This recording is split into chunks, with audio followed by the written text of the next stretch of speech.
ទាំងអស់គ្នាអានេះបានមកហូបឆាផ្កាល្ពៅនិងពងទានិងប្រហុកសាច់ច្រាំដាក់សាច់ជ្រូកបងប្អូនប្រហុកច្រាំដាក់សាច់ជ្រូកដាក់ពងទាតើទៅឆាដាក់ពងទាដែរនេះហូបទៅពងទាបាយមួយចាន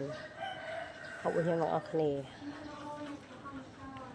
ក៏ដឹងថាឆ្ងាញ់មើលមកអ្នកញ៉ាំក៏ដឹងថាឆ្ងាញ់ប៉ុន្តែខ្ញុំបញ្ញាតែអត់ញ៉ាំទេអត់ព្រមញ៉ាំបាយទេញ៉ាំតែត្រែកត្រូវ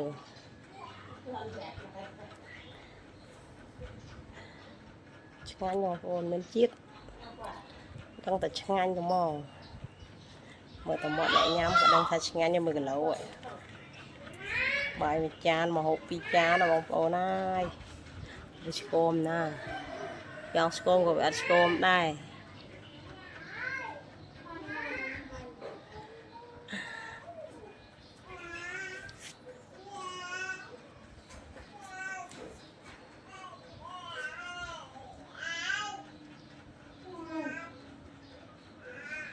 ឆ្ងាញ់ណាស់បងប្អូនហើយដាក់អស់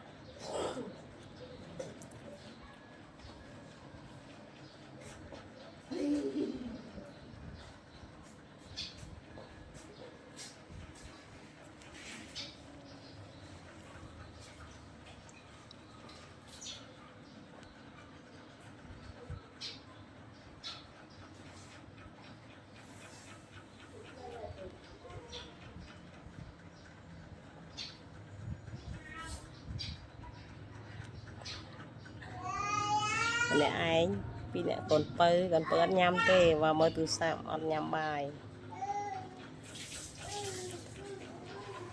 ហើយញ៉ាំបាយអត់ញ៉ាំទេ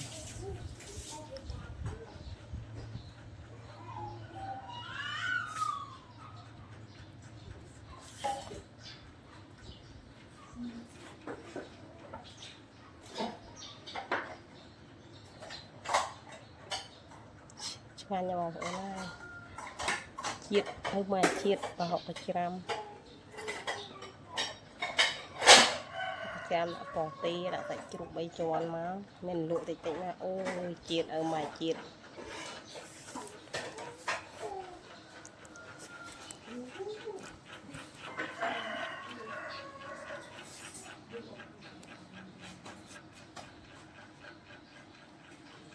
បាទឆ្លាញ់ចូលចិត្តជួយshareខ្ញុំម្នាក់មួយផងបងប្អូន